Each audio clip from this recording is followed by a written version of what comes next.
It's not that we always have to get it perfect, but sometimes when it goes wrong, that can be an opportunity for our kids to reflect and to learn and maybe make a different choice in the future. You're listening to the Mindful Mama podcast, episode number 229. Today, we're talking about what to do this summer with Katherine Reynolds Lewis. Welcome to the Mindful Mama podcast. Here, it's about becoming a less irritable, more joyful parent. At Mindful Mama, we know that you cannot give what you do not have. And when you have calm and peace within, then you can give it to your children. I'm your host, Hunter Clark-Field's Mindful Mama mentor. I help smart, thoughtful parents stay calm so they can have strong, connected relationships with their children. I've been practicing mindfulness for over 20 years. I'm the creator of the Mindful Parenting course and membership. I am the author of Raising Good Humans, a mindful guide to breaking the cycle of reactive parenting and raising kind, confident kids. Welcome back, my friend, or welcome if you're brand new. This is a great first episode to listen to. In just a moment, I'm going to be sitting down with Katherine Reynolds Lewis, who is coming back on the podcast. She's a Harvard-educated journalist, parent, educator, and author of The Good News About Bad Behavior, Why Kids Are Less Disciplined Than Ever and What to Do About It. And we are going to be talking about what the heck are we going to do this summer? So, with the global pandemic, it kind of seems like we're facing a whole summer with practically no camp, maybe no vacations, maybe no in-person socializing. Holy schmoly. I mean, what are we going to do with our kids this summer? So we're going to talk about this, and I invite you to listen for these important takeaways, how we need to plan ahead and prioritize together with our kids, how recognizing that we want to be able to recognize that it's a strength to ask for help, and that we can figure out what are our bare minimum parenting standards. So I'm so excited for you to listen to this episode. It's a very real and relaxed conversation. You'll hear that I get in the flow and I misspeak, and I named George Floyd a different first name as we discussed what has been happening with that later on in the episode. And I'm sorry that I did that. It came out pretty quickly, and I'm kind of notoriously bad with names, but it came out. So I'm sorry. Before we dive in, I want to let you know I'm so excited. I've been talking about the Mindful Parenting teacher training here on the podcast for a little while, and we already have people enrolled in this new second cohort that's going to be starting the teacher training part in October. But you can enroll now and do the prerequisite of the Mindful Parenting course over the summer. And we have all the information now that you need about the Mindful Parenting teacher training at mindfulparentingcourse.com/teach. So you'll find all the information there. And this is a certification for you to teach the 8-module Mindful Parenting course in person in your local community. So if you would like to maybe just dive in deeper to the material and really know it inside and out, if you are passionate about parenting and want to share it with your community, if you're a therapist or a doula, or really just want to share a course that helps parents stop being that harsh parent we swore we'd never be and still have kids who cooperate with us, then I invite you to check it out. People are starting to join. I'm so excited for it. And you can find that all at mindfulparentingcourse.com/teach. Okay, now let's dive in. I invite you to join me at the table as I talk to Katherine Reynolds Lewis. All right, Katherine, thanks so much for coming back on the Mindful Mama podcast. My pleasure. I'm glad to be here. I'm so excited. I love when I can have people back, because it's like it's like now we've like chilled, we've talked about things. It's and like now a second date. Yeah, it's like our second date. Totally. It totally is. So we're going to be talking about what to do this summer. And I don't know about you, but this is such a weird time. So I'll just share a little bit about some of the things that are going on with me and my family. And I feel like, I've been feeling like through this whole COVID thing, like I've got it really good. I've got it pretty good. Like my kids are 10 and 13. They've been Montessori trained all the way. So they like kind of, they can do some independent work. And, we've all spent some concentrated time together because we traveled for 4 weeks together as a family last summer. So I was feeling pretty good about things. We're doing okay. My kids fight just like any other kids, but whatever. But now we're moving into summer. And so even online school, which is sucky as online school was, is gone. And there's no camp. Camp has been canceled. There's no camp. There's nothing. And so, there might be a few things, but so for my kids, they have one sort of quarantine buddy. And for at least this week, she's away for the week. My 10-year-old is like totally at loose ends, and I wanted like give her some structure, and she's really resisting that structure. And she's like, she's like comfort soothing herself with like endless listening to podcasts and Harry Potter, and she like and like baking lots of cookies. And I'm just like, oh, I'm not, I'm just a little like, it's a very uncertain time. So yeah, that's kind of like where I am. I mean, are you in a similar circumstance? Well, I have kids. My kids are 13 and 16. And since about March, they have been begging to go to my parents' house in Wisconsin that is on a lake, like literally begging, like, why can't we just go now? And I'm like, there's a graduation. Who knows if it's going to be in person or online, but if it's in person, don't you think we should be here for that, for your, for the little one's graduation from 8th grade? And finally, last week, my mom and dad drove them 12 and a half hours straight. Wow. God bless them. And the first day they were there, I get the phone calls. It's boring here. We should have stayed at home. So part of that, I think, is just because Wisconsin's so much colder than Maryland, so they can't quite do the swimming and boating and paddleboarding that they wanted. And partly is because they did have a social network here, even if it was socially distanced. So maybe once a week, they go for a socially distanced bike ride or come over and sit 6 to 10 feet apart and talk. So now they're really isolated. But I am doing great. Because there is so much time in the day when you're not taking care of children, even teenagers who, I heard this when my kids were little, and it's so true that the needs are more unpredictable. Mm-hmm. That, they're much more self-sufficient. They can entertain themselves for hours at a time, but it's a little harder to know, okay, when am I going to get my break? Right? Because sometimes it can be at 11:30 at night and I'm not at my best and they really need me. But so this very moment, it's great. I'm going to be reuniting with them in about 10 days, and then we'll have more of a balance of childcare and work. But for right now, I lined up the 10 projects that I have that are due at the end of the month. I'm like, I need to finish them all before we see our kids. And that to me has always been the piece of advice I give parents is you need to plan, prioritize, and don't think we're just going to white knuckle it through, right? And just sort of figure it out day by day, because if we don't at least have a plan, then those days are just going to either feel like Groundhog Day, where you're doing the same thing over and over, or just like chaos. And depending on your kids, it can be a very different kind of schedule or plan or structure. But, I think it's great to have a quarantine buddy. It's great to have other families that you are on the same page about what social distancing means and what practices you've taken to be safe. And then also, if you don't have that sort of neighborhood resource or local resource, I think this is a really good time to look ahead at the next 3 months and say, how am I realistically going to get through this, taking care of my adult responsibilities, being present for my kids, and able to support them in the way that they need. And you maybe have a cousin who can come live with you for 3 months, or high school best friend, or someone who can expand your resources, because right now it's just evidence that the nuclear family model of parenting has failed us, and we just can't go it alone.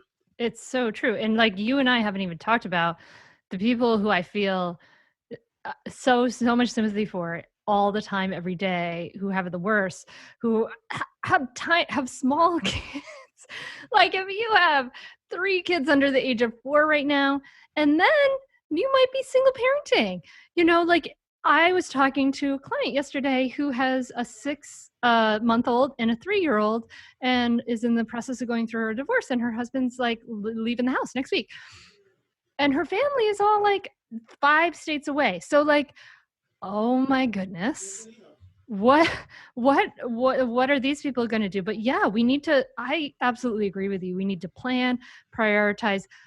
We have to find some resources. Like, don't feel like you have to go through all of this alone, even if you have a partner, to be trying to work and take care of little kids every day for the next 3 months. If you've been doing it for the last 2 months, it's crazy making, literally crazy making. So like sometimes I ask people like, okay, so if you went to the doctor and the doctor told you that if you didn't find some support some way, somehow in the next 5 weeks, like you were going to die of some like terrible disease, how would you make it happen? Like, what would you do to make it happen? Because I think sometimes we don't force ourselves to kind of get outside of the box and be creative with reaching out for support, because there's this feeling of like, oh, I should be able to do this on my own. And that's BS. Right. And so it's getting support outside your home. It's getting support within your home, right? So I think that planning process should include your kids, no matter how little they are, right? To think about, instead of us going late at night through all those long lists of resources for online classes and picking the ones we think our kids want, do it with our kids. And my kids rejected all the online classes but one. So instead they're, doing woodworking. We've ordered some supplies for building a structure to hold our logs for the fire that one of my kids wants to make. And they're gardening, they're weeding, they've chosen things that they want to do. And it is not pre-calculus, right? It's not learning Latin. It's not even the really cool music songwriting online class that I think that they should take. And so that's where collaboration with our kids is really important. And at the very beginning of all of this, my husband was actually deployed for a month, and I said to my kids, we had a family meeting, and I said, I cannot do this by myself, because it's just not possible for one adult to be in charge of everyone in the house, right? Taking care of all their needs and taking care of my own adult work and responsibilities and cleaning and cooking and, supplying all the things. So how are we going to divide this up? And that's another really good conversation to have with kids, that, we need to be in this together. And again, it's not us saying these are your chores that you must do. This is all of the work that the family has. How should we divide it up? And the older kids are going to be more able to deal with an open-ended question. And the younger kids are going to be, you're going to want to give more limited choices.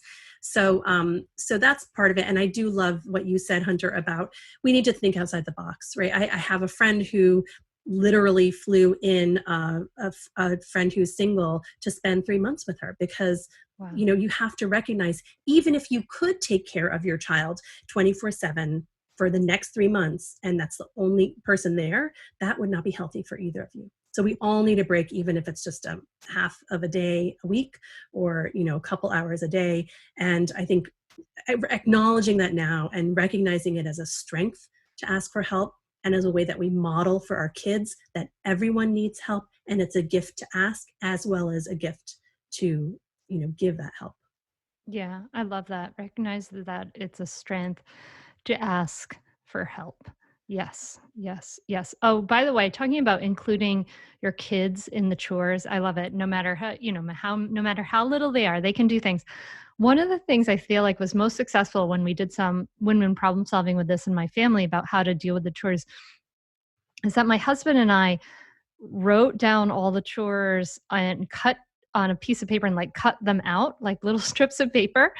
And then we like wrote everything down we could think of, all the things that we do inside the house and outside the house. And then we got a big piece of paper, and where it's 4 of us. So we divided up into 4 quadrants.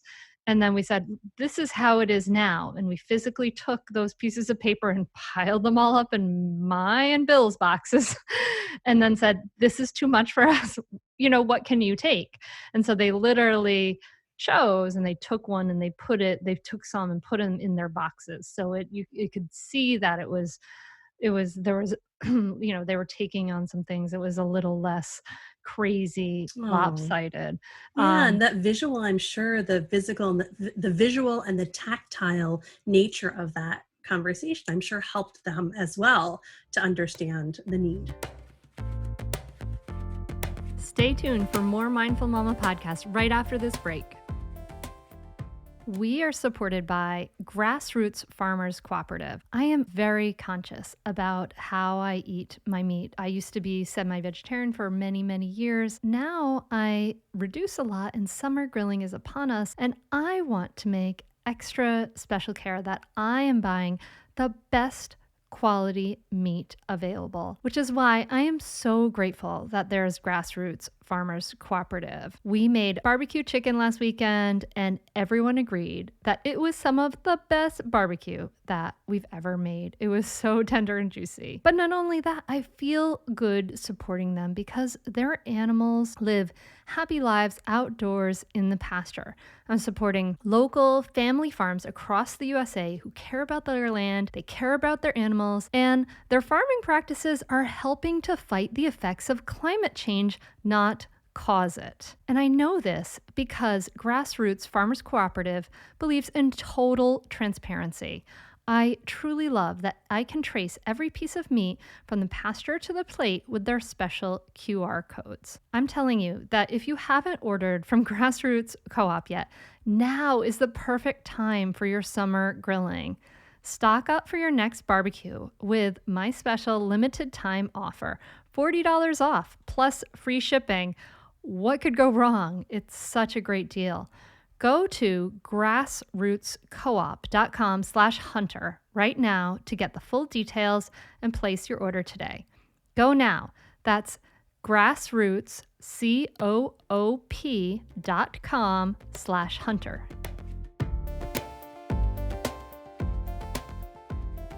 So you mentioned some online classes that you're taking online woodworking?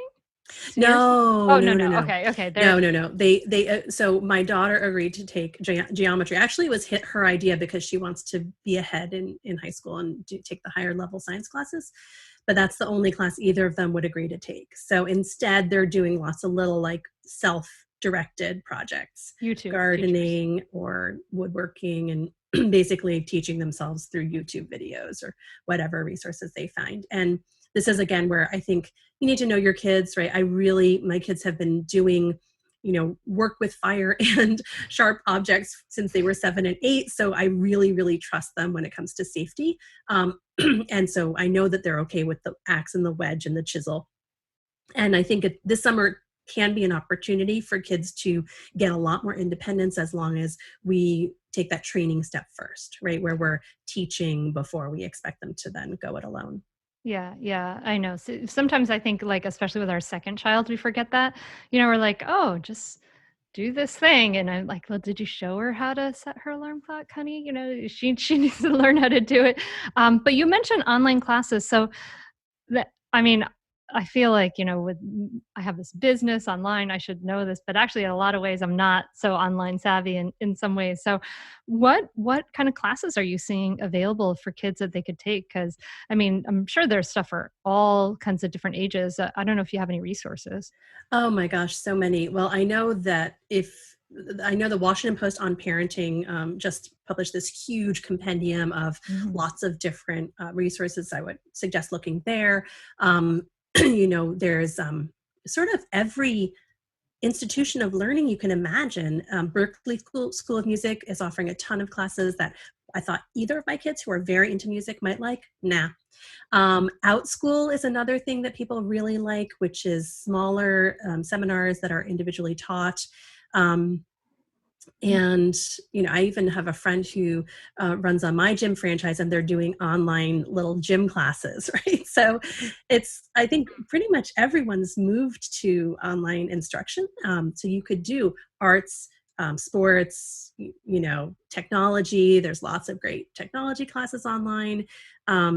And actually, this is one of the other things that my daughter agreed is she's doing a once a week online basketball practice with the high school basketball team, which of course she loves because it's run by the captains of the team. And she's so excited to be in high school next year. So it's just half an hour. But I'll tell you, she is really getting organized because I'm no longer in charge of her schedule. And so she has to keep track of these things. And that's another really great outcome for our kids, especially the sort of upper elementary, middle school kids who maybe we're much more used to us telling them where to go, when to go, and what to have, right? Where we can put it more on their plate, where once a week we'll look ahead at the week and say, these are the things you have lined up. What do you need? How are you going to remember? What are the strategies you're going to use to be ready since I'm going to be in my home office working, right? And that's another thing that I really like to tell parents, that executive function, all of those skills of organizing and keeping track of objects and time and things, those executive function skills are more important for our kids' ultimate success in school and career than IQ. So if you can't get your kids to take the online, math or language or writing class the way that I have pretty much failed to do, do cooking together.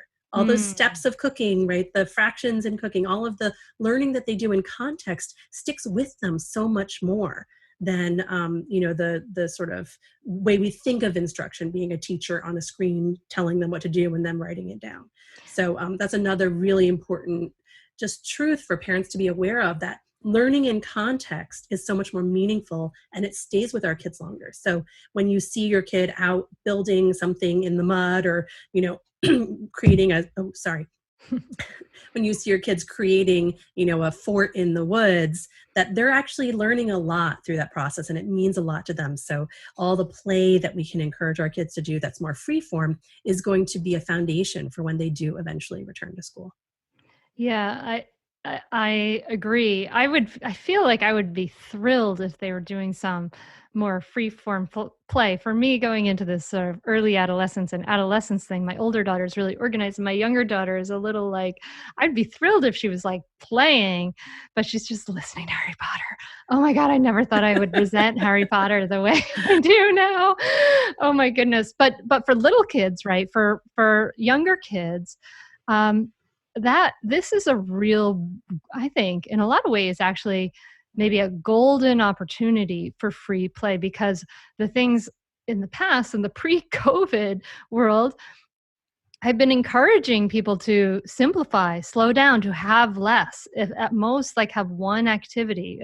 And this kind of parallels like with the kids' brain structure, right? Like when kids are younger and their brains are developing, that free play where they decide the rules, they decide what's going on, all that pretend play, that's really, really important. Where unstructured free play, right? And then as kids get to my daughter's age, 10 and plus, that's when they're needing more structure. But for those younger kids right now, maybe for parents, if you're worried that they don't have enough structure, maybe instead we can invite you to reframe your thinking to say that this is like really a golden opportunity for them to have a more free and open summer of childhood with some rhythm and routine in there, but pretty free and open. What do you think about that, Katherine? Oh, absolutely. And it's not just for our younger kids. My kids are in a lot of ways, like you said, regressing. We've seen a lot of Harry Potter reading as well. And I think part of it is, as you say, this sort of self-soothing, something that you loved when you were younger, when life didn't seem as scary or uncertain. And that's also another great opportunity to have a conversation with our kids so that they notice that they're doing that self-soothing. We want them to be able to self-soothe, but we also want them to have a limit, right? It's like anything that makes us feel good because it numbs it a little bit, right? A little bit is good. We want to be able to regulate our emotions, but we don't want that to be the only thing we do. So I've been surprised that my kids also have pulled out the Legos. I mean, they are 13 and 16 and they're building. Nobody play this for them because they'll be embarrassed. But, they're doing a lot of things that they used to do when they were younger. And I think it's because it's that touch point to a safer, simpler time. But at a certain point, right, I kick them outside. I say, go play Frisbee, go throw a baseball, do something else. And this is where I I think of it as my sort of bare minimum parenting standards that like, if I go to bed at the end of the day and everything has gone wrong and everyone fought and cried and yelled and didn't do their chores, what do I have to be able to check off where I feel like, okay, I did my job. And I actually discussed a little bit of it is internal work for me and what I want to feel that I've done for my family and my kids. And the other part is a conversation with them where we talked about what has to happen every day, right? I want everyone to get enough sleep. That is the foundation for mental and physical health.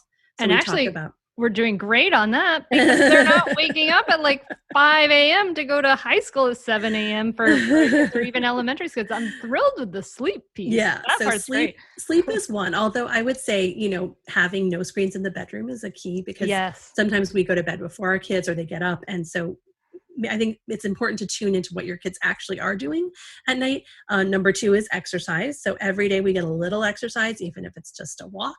We get outdoor time.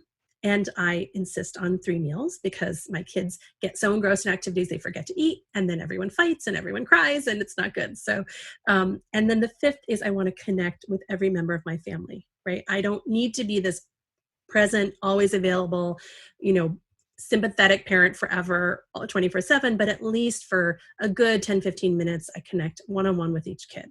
And that special time is so important to just make sure you're in touch with them and they have that connection, which we know is the most important thing for our children to feel grounded, to feel safe, to be able to have that sense of resilience and come out on the other end of this whole COVID experience, having grown as opposed to feeling more traumatized. Yeah. So I would love for you to just like repeat that, Katherine, because I think it's something that we all need to remember, that it is not about necessarily about how much Harry Potter is being listened to or if people or kids are fighting. The thing that they need most from us is this connection. And it doesn't have to be a lot of time. It could be just a little bit, but they need some time where we are 100% there, not judging them, just seeing them, accepting them as a loving presence. Right. We want to do so much for our kids, but ultimately what they need from us is just us, right? Our non-reactive presence, our honesty if we're having a tough day or we're feeling a little scared, our playful spirit when we can get into their silliness and their goofiness and really just enjoy it. And ultimately for us to be confident leaders right now, that even if we have to fake it a little bit until we make it, to be able to have faith in ourselves. And of course, that also comes from giving ourselves those 5 things that I think are just as important for us as adults, right? Enough sleep, regular healthy meals, exercise, outdoor time, and connection with our kids, our partner, our friends, our parents, or whoever it is that fills our bucket. So, we always have to think about putting our own oxygen mask on first so we can be that non-judgmental, supportive, present parent for our children. And let's just be real, because a lot of times this looks like, this has been a crappy day. I feel miserable and I just want to sit on the couch and watch Queer Eye and have a glass of wine. How are you doing? How was your day better? What's going on for you? So we can be real people with our kids. It's really, really much better if we are honest and real with how we're feeling, because they see it anyway. And if we can be real with them, they see beyond the role and they see us, we're having a real connection there. Yeah. And we're also modeling that, everyone has ups and downs and bumps. And part of what defines us as leaders of our family is that we get back up. We apologize if we yelled or we were, stressed or whatever. We make amends if we need to, and then we move forward and we find somehow that inner reserve to say, okay, tomorrow will be a better day, or let's just, wrestle and play a pillow fight or have a tickle war or dance. When I really need my kids to laugh, I will threaten to twerk, because guaranteed that is the worst case scenario for a teenager, that your mom would even know that word. I totally want to see that, Catherine. Like after this, we're going to be on our Zoom having like a twerking I'll invite you to session. my secret TikTok channel. Oh, so this is great. So we need to plan, we need to prioritize, and kind of what I'm hearing you say is also, and I think this is important. And I think it's, for me personally, something I have to keep coming back to, is that we need to lower our expectations right now for our kids, right? We need to acknowledge we're all in this. It's been happening for so long that now this feels normal-ish, right? And so, I mean, at least for me, I have to remind myself, oh yeah, okay, so my daughter wanted more screen time, and because her sister, who's older now, has a much more unlimited screen time. I said, well, when your sister was 10, she only had an hour a day. And then I have to remind myself, but she could also go to camp. She could also play with her other friends. She could also just freely make a play date. We could have all these other things in our life, and she didn't have this like weight of this, don't touch people, don't come near people, that kind of thing on her head. Yeah. And I think, it's another opportunity to talk to our kids about balance. It's not that more screen time is bad and less screen time is always good, but the screen time might crowd out all these other healthy things that I want you to do, like go for a run, or, dance party in the kitchen, or help cook dinner, or, these other ways that it's important for us to have a balanced life and exercise all parts of our being. So, it's sort of having your child develop this feedback mechanism of, what is it like when I'm on Instagram for 3 hours, or I'm playing Minecraft for 2 hours, and I like blink and I suddenly realize, oh my gosh, I'm starving because I forgot to eat, and I get in a fight with my sibling because I'm so cranky from being in the same position for so long. So that it's not just it's not that we always have to get it perfect, but sometimes when it goes wrong, that can be an opportunity for our kids to reflect and to learn, and maybe make a different choice in the future. And they'll make that choice potentially in collaboration with us, because very few children will request less screen time.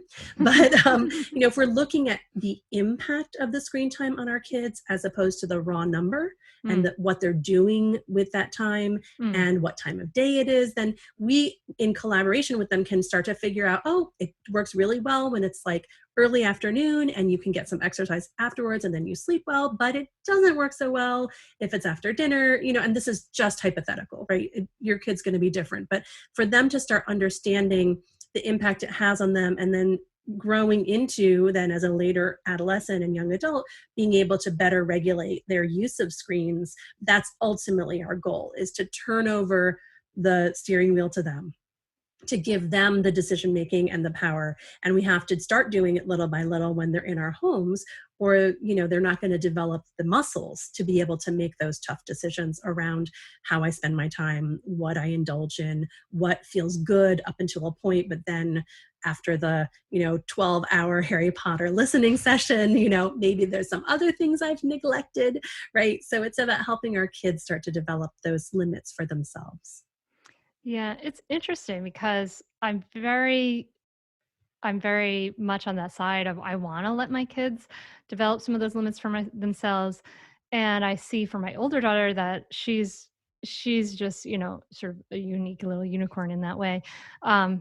But with my younger daughter, she's very sensitive and very prone to just like uh, extremes, I think. And, we kind of talked to her about that. But, I very much, in mindful parenting, we teach how to create intrinsic motivation, right? How to not use extrinsic motivation, carrot and sticks, as much as possible. And at least in our own life, I'm going to own up to it that we had to use a little of the extrinsic motivation, and I feel like, yeah, that's it, as much as possible, we use that intrinsic motivation. And in our life, we saw, well, she's kind of going to these extremes. And so we had this opportunity for, there's a kind of modified swim team at the neighborhood pool that recently opened, which is, thank goodness, that opened up, and she didn't want to do it. But we said, well, you really want this extra hour of screen time during the day.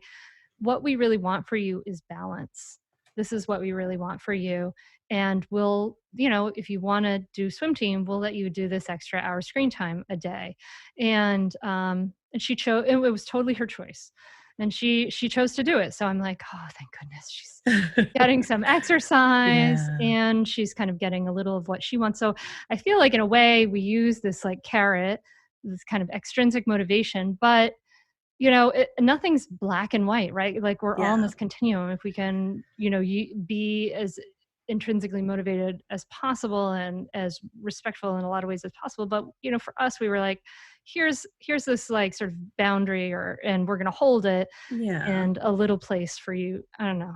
Yeah, and as parents, we need to ultimately be the final word on health and safety Mm-hmm. when we see something potentially being either damaging or being a loss of an opportunity to be more healthy. And I really like how you framed it as a balance, right? That if you're going to be spending an hour more on screen time, you need to have another hour of exercise. And I think that's a really good way for her to look at it for life, that, it's fine, as I said before, to have these sort of indulgences that maybe aren't exercising your body or your brain as much, but you want to balance that with something creative, something physical, something connecting, something of service, right? The other parts of you that, besides just the piece that wants to be soothed and indulged, right? The part, we also have to have the part that needs to be challenged. And in our family, we talk a lot about responsibilities and privileges. Mm-hmm. So when you have more freedom, when you have more independence, when you have more privileges, we expect you to step up and take more responsibility. And it's not this one for one carrot stick. It's just that as you grow into a more mature, contributing, capable person, we expect you not only to get the benefits of that additional freedom and privilege, but to take on the responsibilities. And that can be household responsibilities. It can be responsibility to self, for the self-care around exercise, cleanliness, organization, right? All those other things that we know is our end goal for our children as adults, right? We're going to want to see them start to take those on more and more. And the only other thing that occurred to me as you were talking is it can be so hard when we see our kids on that path, but really not quite there. And you're like, oh no, and you start to worry. And I love how my husband frames this, because he says, I'm concerned, but I'm not worried. So we can have a concern about our child, being on TikTok. My kids are both obsessed with TikTok, on it so long. But ultimately, we have to have faith that they're going to be okay. So we don't want to sink into that worry and spinning into, 20 years, they're going to be living in a van down by the river and they're never going to get a job or find a partner, right? Because that catastrophic thinking isn't serving anyone. So we want to share a concern and then listen with this real curiosity and optimism and hopefulness that they're going to figure out a solution, or maybe we'll figure it out together to address whatever the current concern is. And that's really helped me, because I am very prone to black and white thinking, to catastrophic thinking. And when I can put on that little hat of, I have confidence in my child, that even though they may look like a mess right now, who's making all the wrong choices, that they're going to come through this and be stronger and move forward in a positive way. It's such a great point to remember. I love that. I'm concerned but not worried. And I think what's kind of underlying that statement that's really powerful to remember for us as parents as we go through this summer in this difficult time is that emotions are contagious, and that our if we are living in a sea of worry and fear, and we're constantly involved in the news or social media, where our pot is just getting stirred and stirred and stirred and stirred, that we're not going to be able to be there for our kids in any way, shape, or form. That these pieces of taking care of ourself and taking care of our own emotional health are truly, truly vital. Oh, absolutely. And again, that's a great opportunity to model. If we maybe overdo sort of listening to the news or getting worked up about fall and what it's going to look like, our kids see that, right? We're all together all the time now. So we can say, you know what? I just spent an hour, surfing the news, and it got me really worked up. And would you be willing the next time you see me going into that spiral to just tap my shoulder and say, hey, Mom, are you going into a spiral? Because that would really help me to stop myself before I over consume all this news that can be kind of anxiety provoking. So that's just an idea of how you can handle it. There's lots of other wonderful ways to handle it, but No, that's beautiful. including not going into the spiral in the first place. Yes. But I found, the first couple of months of this, I was lying in bed first thing in the morning and reading through news on my phone. And I really didn't have as good of a day when I started my day that way. And if I can just wait to touch my phone until 10, right? I've started the day. I've connected with my family. We've all had a little food, right? We all do better with a little nutrition. That those days tend to be better for me.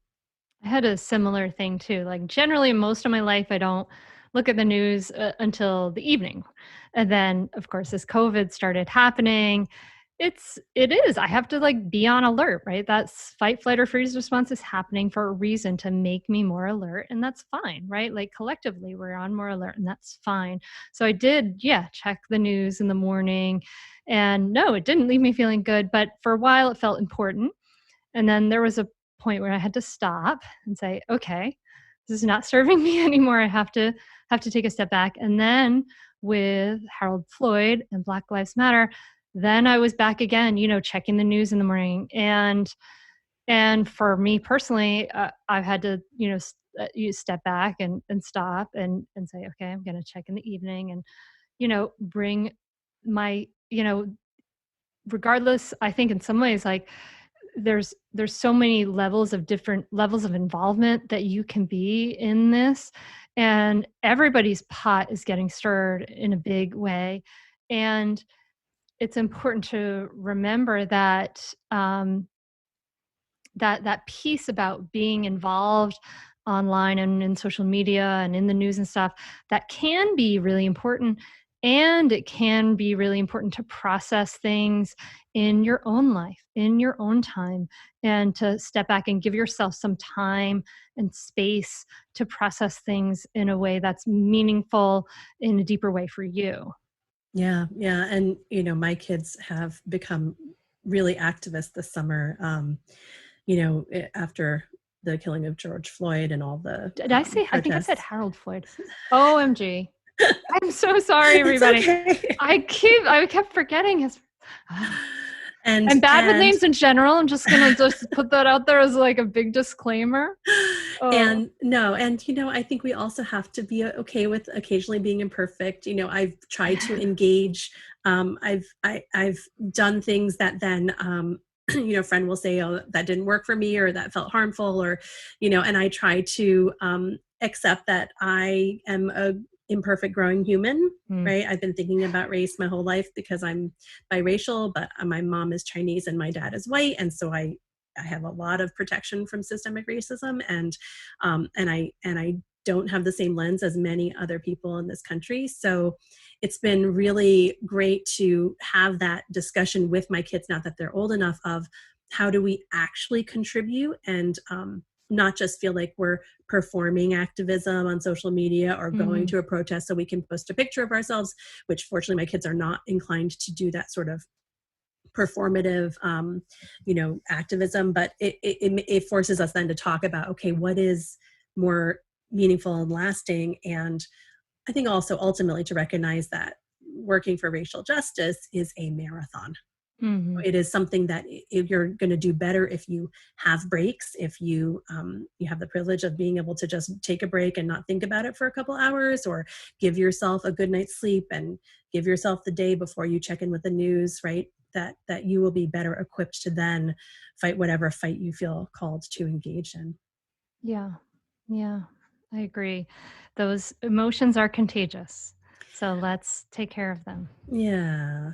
And it's just been really so many opportunities to talk about all these things with our kids. And so I would say just, have lots of conversations, because, no one is going to be perfect, but on the whole, you're going to be growing and learning and engaging in healthy ways.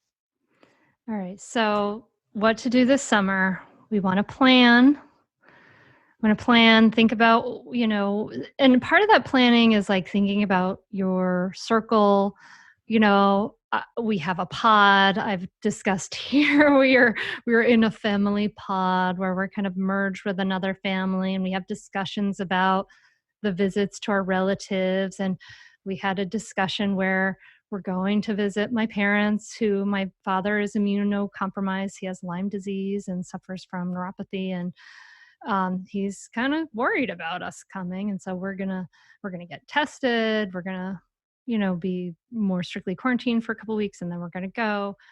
But we're also, at least in our family, this is like you have to make your own plan. What do you Mm-hmm. feel comfortable with? Like, having gone to our pool, we feel comfortable with the pool. It feels like a safe place where there's plenty of room for everybody. Do you, I mean, maybe it's a good time to expand into a pod so that there are some social connections, and your kids can have like, maybe at least one like normal kid friendship. And yeah, and then those minimum parenting standards, that's great. I love that. Sleep, exercise, outdoor time, and meals. And then kids, what do they need from us? They need our non-reactive presence, right? This is what they need from us. Yeah, right. And, again, it's sort of this wonderful opportunity to average over the whole summer, right? So we're going to have plenty of tough moments, but on the whole, if we can have more positive, connecting, supportive time with our kids, then that's going to serve them really well.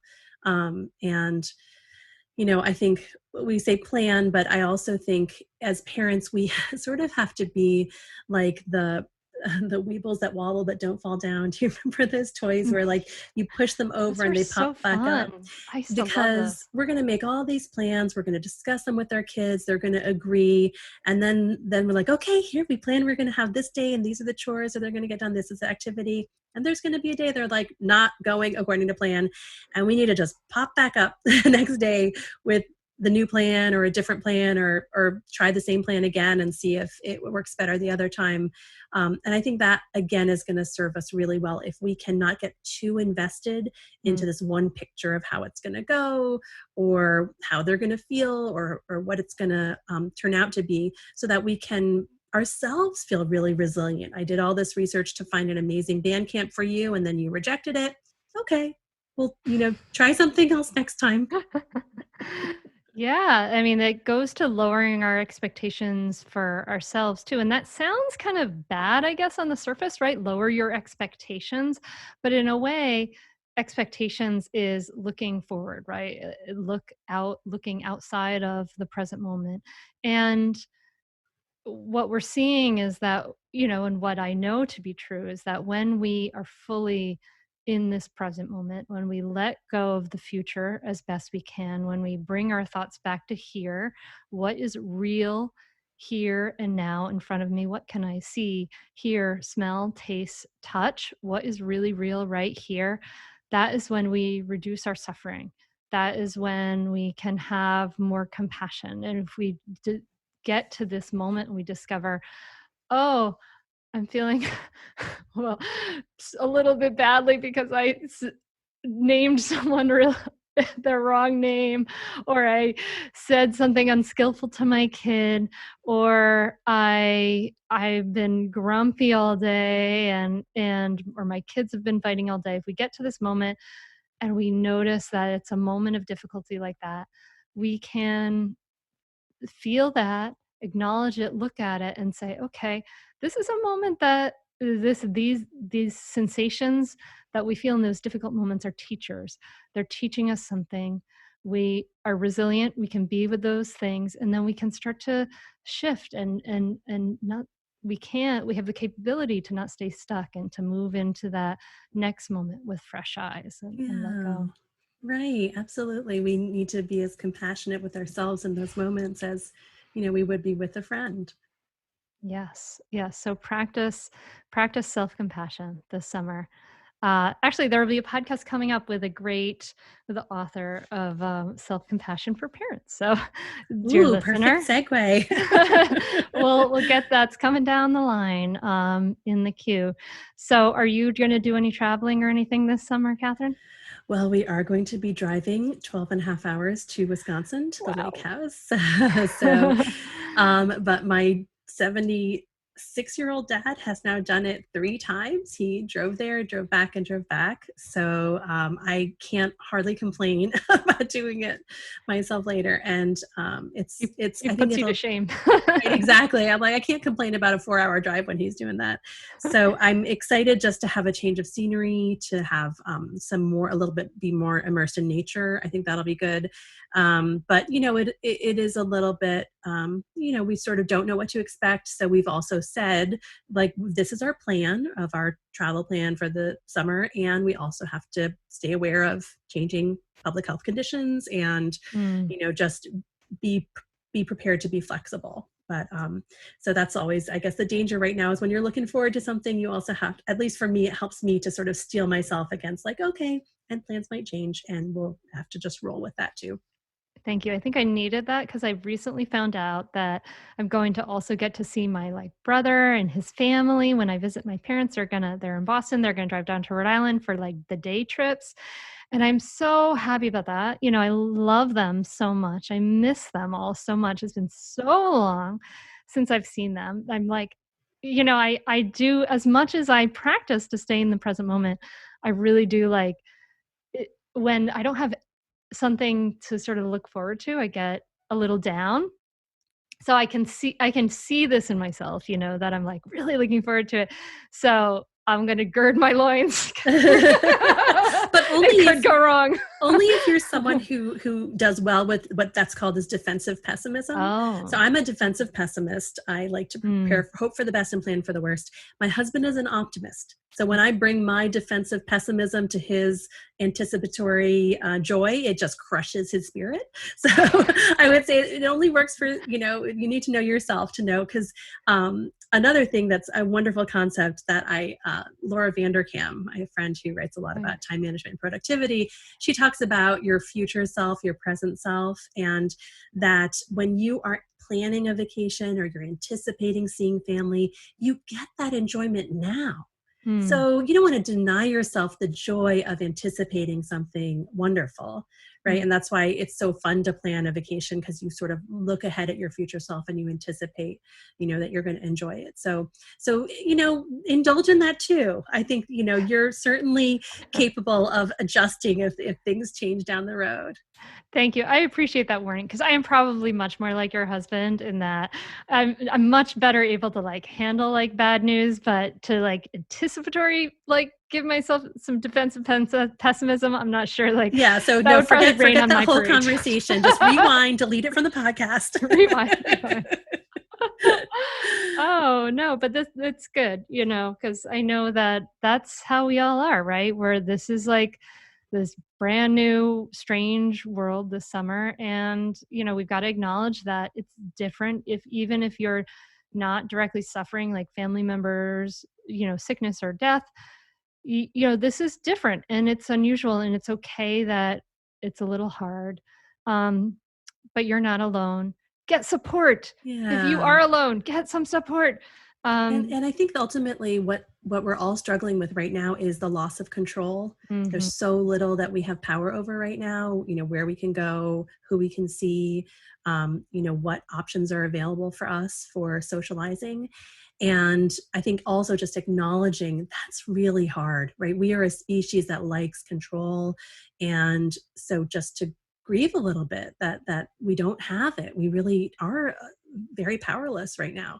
And I think naming it and acknowledging it can also be a way of healing and preventing us from going into that, then trying to control the one thing remaining, right? Our Mm. children, who we have Yes. this illusion that we can control them. So don't do that. Just, sit in it and grieve it, you know, and yes, we're all in it together. So all the whole world over, people have lost that control. It's amazing. Well, thank you. Thank you so much. I really appreciate your thoughtful conversation and coming on to talk to me about this. It's kind of helped, I love the podcast because I get to talk to so many people, and it's always so helpful for me as well. Well, that's why I became a journalist. I get to, interview the smartest people in the world and benefit personally. So I think it's just smart.